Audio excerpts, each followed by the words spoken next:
Welcome back to Let's Start a Band podcast. We get into real conversations the musicians need to hear, the truth about the industry. I'm your host, Josh Robinson. If you're new here, it's all about teaching musicians and improving them. Today's guest is someone I've been watching for a while. He's a London-based singer-songwriter who has done something really, really special, building a career and a genuine, massive and engaged audience completely independently. We are talking a huge following, which we'll get to. He's duetted with some brilliant people. He's had his music synced on ITV. BBC Music Introducing has support massively, which I'm very proud of. Alto Keys, welcome to Let's Start a Band podcast. Hello, I'm Alto Key. How's it going, Josh? How you doing? Very, very well. I'm so excited to have you on today and really dive into things. And kind of, I want to go back to the very beginning to start this off. When did music actually become a serious thing for you? Because you studied maths at Bath, so it's not a typical, I'm going to be a musician straight away. Talk to me about that story. For me, I've always wanted to do music, but like probably many people listening to this, it's always a bit of a nerve-wracking thing to try and actually take that leap of faith, right? So I went probably down more the basic route in terms of like, let me get a degree which is maybe more focused around kind of like a stable career. Let's agree there about than maybe like a music career. But for me, that was really just to give me the like some of the stability and the financing to really focus on kind of my main passion, which has always been making music. I mean, I've been writing and playing music stuff since maybe like 15 or 16. And now I'm a little bit older than that, not much, but a little bit. And for me, like it was just important to keep that dream alive, even when I've done things as we all do in the music industry that we don't always want to do, like other jobs on the side and other things like that, to fuel the real passion, and that is making music. Amazing. Tell me about the first song you ever wrote. What inspired it? What was it called? And how do you feel about it now? Oh, man, I would not have any idea what it was called or how it would have gone. It probably would have been terrible. I'll How say. old would you have been at this time, do you reckon? I think I was starting to write songs when I was like 15, maybe even younger than that. But yeah, I mean, I started playing piano around that age. And a lot of it I was teaching myself and then buying all the songbooks of like artists that I like. And then other than that, I did get a few formal lessons on the piano to help kind of actually make me better at it than just someone pressing like the random keyboard buttons and praying for a song to come out. But yeah, I think the first songs I would have written probably have very simple melodies and very simple like basic generic lyrics. And for me, it's like where I've grown as an artist and songwriter over time, I now kind of focus on songs where I really want somebody to feel something from it, or then to be a message that has an impact on someone, that's my style of writing anyway for the sort of things I make. Absolutely. And I want to go back to that transition you talked about earlier of you've got your safety net, you've got the degree. Is there a moment or a series of events where you went from I love music to I'm going to give this a really good go and try and, get a real career out of this? What was that transition like? Because a lot of musicians, I think, would, I don't know, they might struggle to talk about this. So I'm interested to see how you respond. I mean, I think it was one of those things where I didn't expect anything to happen with it. So like I was doing it because I loved doing it. When I first started, I had no kind of like aspirations for it to be a professional career. I just loved making music and I wanted to have an audience for it, so I started posting it online. But the more I was realizing, oh, there's I'm not just like one person who's like listening to my songs, is actually reaching a larger and larger audience. Then I was like, oh, this is actually potentially a career that I'm working towards.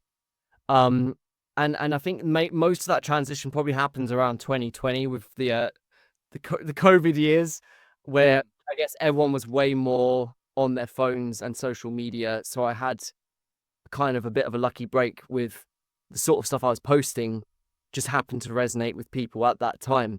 But that was years of like me doing stuff beforehand without really even thinking, oh, I'm going to make a career out of this. I'm going to be able to live off this. And then after having a few moments, which we can go into all the sort of depth of whatever you want to go into, but like, it was enough to sort of see, oh, actually, I could make a living off of this, or at least maybe like a part-time thing where I sort of dip in and out of it. Absolutely. And I think when I kind of put out there to our community, that you're coming on the podcast, and every musician said they were like, Josh, like, I'm scared to post, or I don't want to post things that are music related. I'm not getting anything back. I think it'd be really nice from them to hear from you. What was it like in the early experience? Because what you're telling me is you're doing it for fun. And it wasn't just music related, it was also trends and jumping on things and doing really fun content.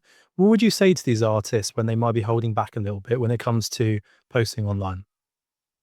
I think the music industry is really geared towards making you see output and productivity as your main goals as an artist. And there's definitely a space for that. You can't just do nothing and expect a career to happen.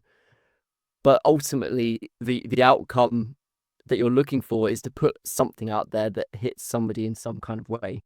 Whether that means you get huge statistics and numbers on things or not, I think it's easy to get sidetracked by that stuff a little bit. And I know that's probably hypocritical coming from me when I've had some of that success, but genuinely for years, for example, on Instagram, I couldn't get to like 1,000 followers on there. It was taking like, it wasn't something where I was aiming for that as a goal. It just kind of happened as I got more and more momentum, and I always focused on my love of actually making music and to an extent making content as well, because I've sort of made content that's music adjacent and I've enjoyed making that. So I've always kind of focused on here's what I want to do rather than necessarily always following this is the trend. I should jump on this trend. Oh, this is the new trend. I'll jump on that one. So I think it's important for anyone listening who's a bit worried about posting, just get started and focus on what you want to do, and you can always refine and improve it later. It's incredible advice. Fail forwards on socials, don't you? You fail forwards, you learn, you see what's working and build off that. I've heard a rumor, and I don't know if this is true or not.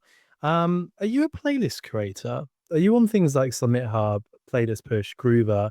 Yeah, I've heard it. Don't know if it's true, so I wanted to ask. Yeah, I've had a lot of people submit to me their own music as well. So like I spent time growing playlists over on Spotify. Um, and I found it was really like rewarding having opportunities where artists like the same as me would send me their music, and I discovered music that I've never heard before. Because I don't know about you, there's so many avenues in the music industry where music is just put in front of you from some huge artist and it can't kind of escape them. But people like myself or yourself or anyone who's like trying to make it, they don't always have that exposure.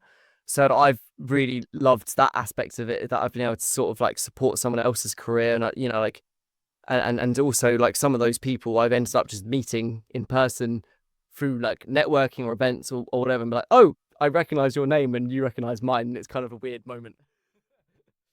What's the thing the most I say to you when you do meet them at the events or out and about?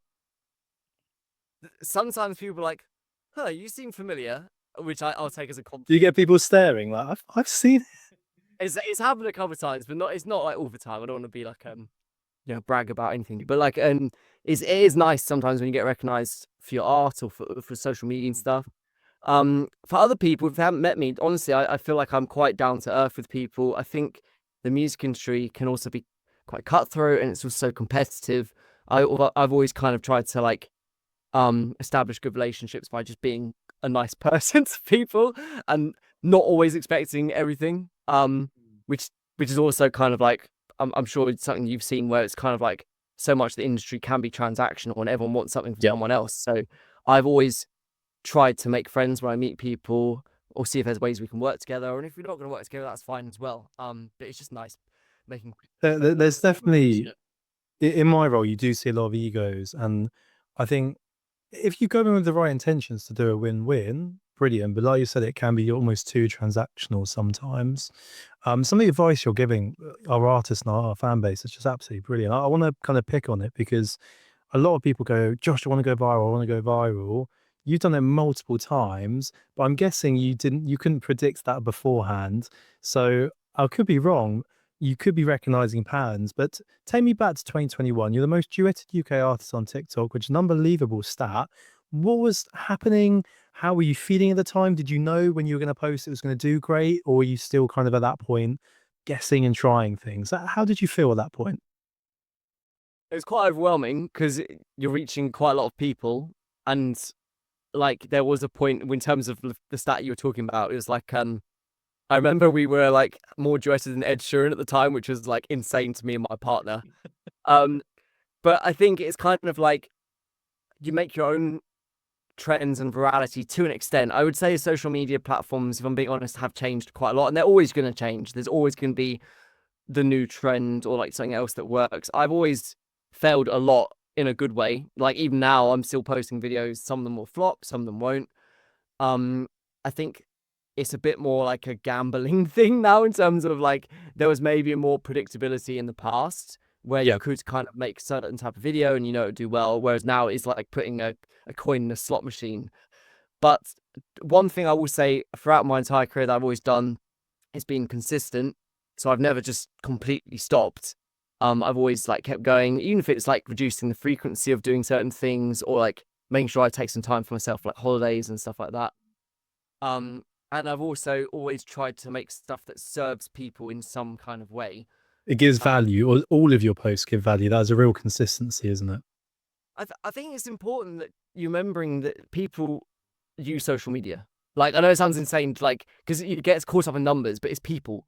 So if you're constantly trying to just be very, very, very promotional all the time, that will only take you so far. On the same side, if I start making loads of content, which is really far away from music career, then people know me for other things, which is kind of why, to be honest, I stopped doing some of the duet stuff you're talking about, where people so used to sing along with me.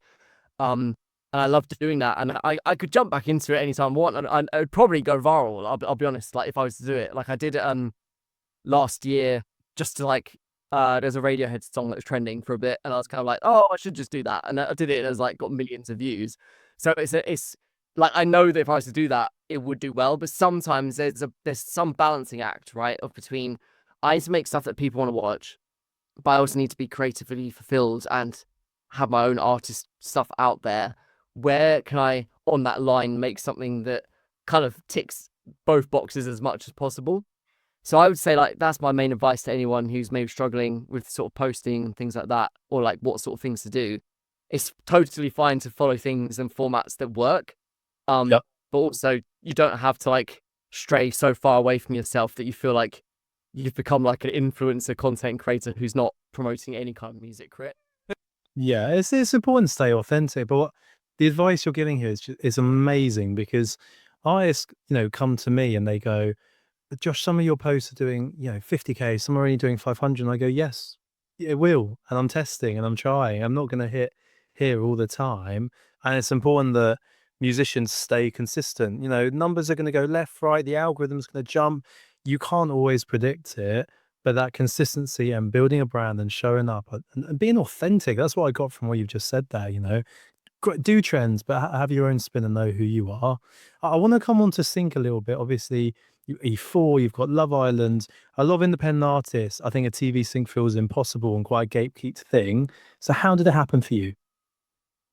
Um, there's like various songwriting camps. You can Google like plenty of songwriting camps to get involved, which they're not always for making music for production music libraries for the purpose of sync, but you'll often work with people who are in that world a little bit as well, because it's a quite a like it's a way that you can make revenue as an artist.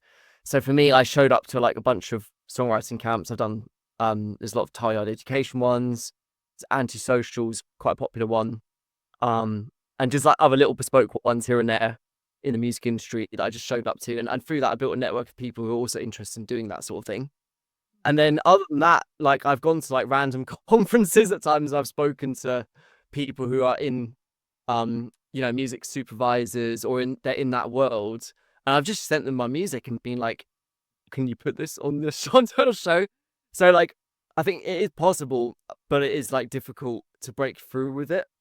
But once you've got a few credits under your belt, then it makes it a little bit easier, because then you can say, like, as you were sort of saying, Josh, some of the shows I've had my stuff on, I can then use that to try and get myself more opportunities doing it. The ball rolls, doesn't it? It's a snowball effect. Snowball effect, yeah. Absolutely.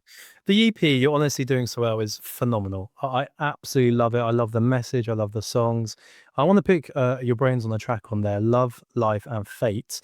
You wrote it for your wife's walk down the aisle. It's a very personal thing an artist can do. When you release something quite intimate like that, are you nervous? Are you excited? How are you feeling at that point? But for that one, like, I don't necessarily even know if it's one of my most popular songs compared to other things, but I just wanted to capture that in a way that we can listen back to it and be reminded of that day. Um, at this point in my career, I'm quite comfortable putting stuff out there. It's quite personal, but I think that's one of the things that, if there's anyone who's worried about that, is to fully be an artist, I do think you have to embrace being yourself and being honest and not trying to like make yourself something you're not. So when I put a song like that out, like, it's people seeing exactly what happened. You know, it was, I mean, obviously it's the nicely produced version of the thing, and it's like, it's not just like a phone recording or something, but like but it's real. And I think that's something that people shouldn't be afraid of. It's just being real and being yourself. Because I think, again, like, the music industry often paints the branding of artists as like this super, it needs to be a super refined thing with a certain color scheme or certain videography, and there's space for that. And if that's your thing, that's cool as well. Like, it can be really cool when someone's got a really precise idea. But I also think there's a space in the music industry for people to be very human and themselves. And I find a lot of people who listen to my music, they tend to connect with it, not even necessarily for my music, but because they know that it's something that I've made, and it's like, it's a representation of myself. I don't know if that kind of makes sense, but yeah. Absolutely. The advice you're giving right now is blowing my mind. Not only the musicians that will be listening to this. So I absolutely hear you and completely understand. For a musician who is starting at zero, what do you think the first move is? Like, what's a practical first step? Would you say focus on the asset, the songs? Would you be from my world of going, well, everyone's scrolling, that's how you're going to reach fans? What would be like your first couple of steps if you're going to go back to the very beginning? It depends, like, if it's really a music forward project, right, and the music means everything, then you can't get enough time practicing songwriting, getting your network of producers, getting people that are going to really represent your vision properly. Is probably far more important than everything else, because ultimately, if you post stuff on social media and it's not a representation of yourself, then you're kind of doing yourself a disservice if you've got songs that are kind of half finished or the lyrics aren't very good. So I would definitely, like, that's something I've had to learn the hard way through, like, making songs that aren't always the best, and then like learning from them. And then some of my oldest catalog I've taken down from streaming platforms because I'm kind of like, yeah, it's not as good. But like, for me, if I could do it all again though, I would invest the time up front more in co-writing with other people, because that's the best way to learn from other songwriters, like how they approach their craft as well. Even if you don't use any of those songs, you can always learn something from the way that people approach that. And finding good producers, like, I find that's like the challenge, is finding people that you can just get along with, and that they're gonna like make your song exactly the way that it fits your vision. Because yeah, I think if you get those two things down, like songwriting ability and the production, then you can kind of always learn social media stuff afterwards. And it's always changing anyway. Everything you do will always, stuff I'm doing this year in terms of posting videos isn't going to work next year. No. Yeah, my friend Deeps is a very talented, like, quite big artist, Deeps, and he talks to me like the song is the asset. It's always the most important thing, but the role of an artist is changing, and we are content creators, and the sooner you accept that and try and enjoy that process, the better. Something that I talk about is super fans, right? Having 1,000 super fans that love what you do. And I've been one of them. I remember going to follow Don Broco to every gig, buy every bit of merch, bring all my friends and family. You have a fan store, you've got your community. How important is that direct relationship with fans rather than just chasing these numbers? Yeah, I think, like, the fans are ultimately what are going to make your music career or not. Because if you have a viral moment, like, that's not necessarily like a sustainable thing. That might just be something that happens, and then a year later, everyone's forgotten about you, which has happened all the time in the music industry. When I've been lucky enough to connect with people that directly support my music, it's always a really wonderful experience as well. Like, for example, I did a music video for one of the main songs of my last EP, You're Honestly Doing So Well, and we put up an advert for people to star in the video and to get involved. And there are people coming from like, I think like Leeds all the way down to London to film this video, or like someone who used to live in Australia who was happened to be in London, like decides like come stop by, and she bought me like a little koala toy thing, and it was crazy like just hearing that it's like people like would invest there. I'm still in shock about when people do things like that, because it's like, oh, you actually listen to my music, but like really. So I think you're like, that's one thing as well. You're talking about like what can you do as an early stage artist is like really connect with the people that actually support your music. Don't just ignore comments or messages from them, because ultimately they are the people that are going to like drive your career. And also they tend to be like really lovely people, and it's so cool meeting them.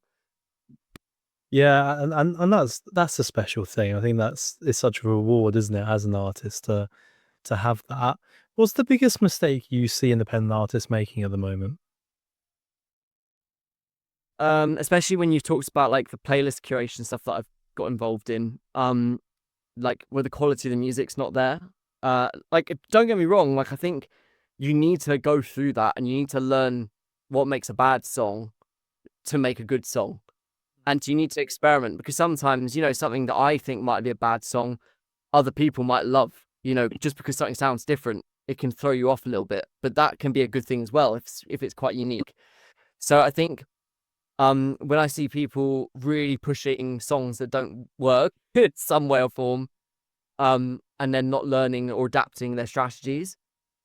Same for social media about adapting. Like we were talking earlier about like, I've had success on social media, but I've also had a lot of failure. Like a lot of videos I've made haven't worked. So I think it's about having that kind of instinct to be like, I'm going to try this thing for a bit, I'm going to give it a good go, not just post once and then give up. But at the same time, if I'm doing something for months on end and it's not working, or I'm promoting a song that people aren't connecting with, that's okay. We can move on from the song. We can do another song. I love the fact that you're really getting home like it's not a winner every time. You've put a hell of a lot of work in, and that consistency is so important.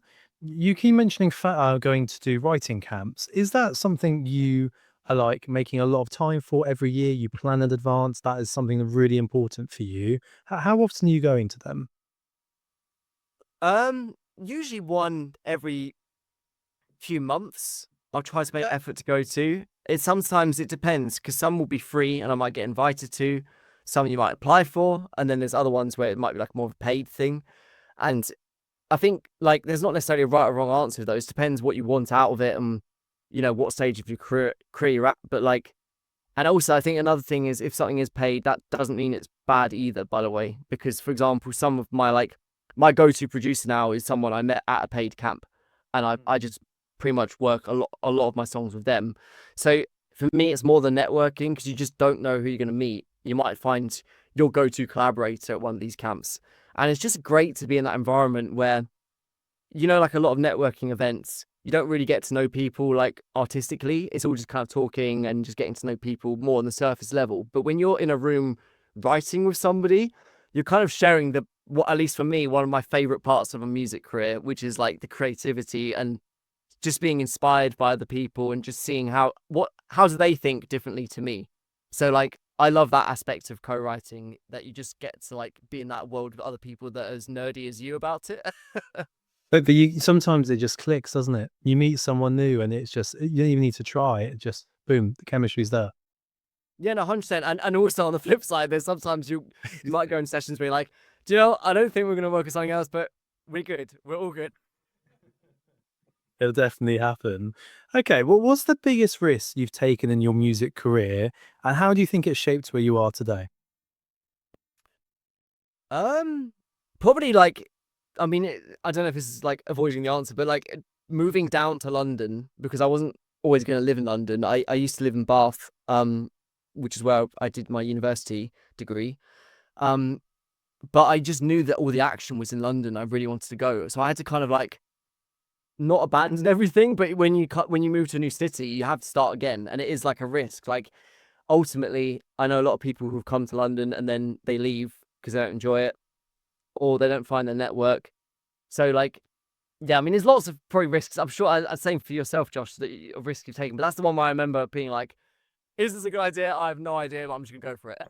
Yeah, If I'm like 51% sure of something, I trust my gut and I just go for it. And London's such a hub for music. I mean, our office is in on the south coast, but I'm constantly in London because it is where a lot of networking does. It is where the best people and the big decision makers tend to be.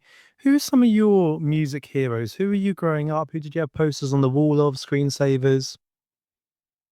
I mean, in terms of my own style of music, Coldplay is quite similar, and I've always just found the way that I think obviously they're quite a mainstream band, which is like that's fine to say, Mhm. but they have persisted. To be fair to them, across you've seen like other bands come and go, but Coldplay have always they've had quite a successful long term career. So it's always interesting to see like, especially if you look at like what they do at the start and have think about some of the decisions they've made. Sleeping at Last is an artist I really, really admire. So that um the guy who's like the moniker for it is like Ryan, and he makes a lot of strings driven piano songs that are really emotional. What I find inspiring about his career is he didn't actually really perform or hasn't really performed live that much, which is something that I resonate with. A lot of my career has been online, but he's connected through sync with people, and if he's had a lot of songs on Grey's Anatomy and things like that, and I think that's another thing that made me think, oh, maybe this is also a way to kind of like get your music out there, is getting your songs and shows. But also I think the fact that someone like that who just makes heartfelt music can break through when it's not necessarily like, as far as I'm aware, it's not like a huge major label project which is getting put on the radio for everyone to listen to. But I'd recommend anybody go up look up his music, and you'll be I think you find his career also quite an interesting journey to follow. Absolutely. If you were to meet Chris Martin in the lift, you have time for one question. What would you ask him? But like, can I get a picture? No, Jake. Uh, I'd probably something to do with songwriting. Honestly, like songwriting for me is like that's my passion in the music industry. Like, if I could do it every day of the week with if I could live in some like mansion and then just have my butler kind of be like, Keen, you need to go to this session today to do your session. I'll be like, I'll be a pig in mud. That's the dream come true. But Maybe you say that to him. yeah. So can I come live in your mansion? Okay. But yeah, I'd probably ask him something to do with songwriting and just understand how does he like start it, because I imagine a lot of artists who are particularly huge, it must be a completely different like process to like how do you make a major label mega hit that's going to just be on the radio everywhere? It can't be as simple as just someone being like, oh, I had an idea for a song, here we go, done. Like, are there like loads and loads of other songs that are just hidden in the bowels of like artists' phones, or does it go through like 5 or 6 layers of like management who like change the lyrics, and like it just makes you wonder like how The does it that process. kind of How do you get to the top and stay there? Because he does it so consistently, doesn't he? exactly. So I think it's like it'd be those parts of it be most interesting to me. What would you I ask? want to come. I want to come back to what would I ask? That's it. What would you ask? Yeah, yeah. Uh, if I was with Chris Martin, I would want to know where his self belief came from, because I've seen a video of him before Coldplay was a thing saying we're going to be the biggest band in the world, and almost manifesting then what happened. And I'd love to get his take on that. You know, is it something he's manifested? Was he so confident? Where did that come from? They're the kind of things I'd want to ask him in that short-lived ride, I think. I want to come to your future and exciting things coming up. What's one musical idea you've always wanted to try but haven't attempted yet? Oh man. For me, like most of the stuff that tends to stop you is time and money, right? So it's kind of like if I had time, if I had money, I would love just to spend a lot of time making like a musical or something. That's like, can you imagine like do you ever watch Tarzan? Like Yeah, I'd love Tarzan. I'm all over that. I love the idea of like making a soundtrack for a film, but it's not just like really orchestral, like something where it's actual songs. I think it's probably why people resonate with K-pop Demon Hunters as well, because that's like the songs serve the film, but they're also just good songs in their own right. I Mm. would love to make like a compilation of songs where it actually tells a story for a film, but they're also really cool just songs anyway. They're not just kind of like, stuff that you're not going to listen to like the instrumental interlude from like this one particular moment. that if I had the time, that's my musical. I could really see that as well. I could really see that happening. Okay, I don't know how much I'm allowed to talk about this. EP, music coming up. What can we say? What can we not say? Is there any exclusive you want to release on the pod? Yeah, 100%. I mean, I've got an EP that's coming out. But because it's a production music library EP, which is great because it means the songs will get pitched for sync, where I don't have to do, like, as I was saying before, like emailing people and begging basically. Because of the process for that, it's not as normal in a release in terms of like, here's the exact date it's going to drop. I know that it's coming out soon, so people should like keep an eye on my socials. But it's going to be really cool because not only am I really proud of the songs, but when they do land on TV shows or films or wherever they might end up going, it'll be like a whole new audience of people kind of discovering the music. So I'm so excited for that. So just keep an eye on my socials, and yeah, you're waiting as much as me. So How long have those songs been ready to go for? Have you been sitting on these for a while? Is it quite a recent thing that you've passed over? I worked with them at the end of last year, so that they're in a pretty good shape at the end of last year. And then it's just a slow process. That's one thing I would say for anyone who wants to get into like sync music.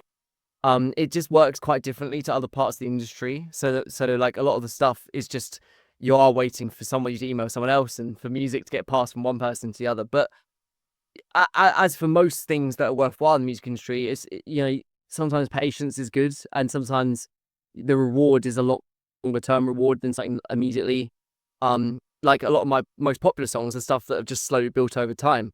It's just if something connects with someone, it will connect with them, whether it's now or in a year's time. So I'm trying not to worry too much about the urgency of getting those songs out.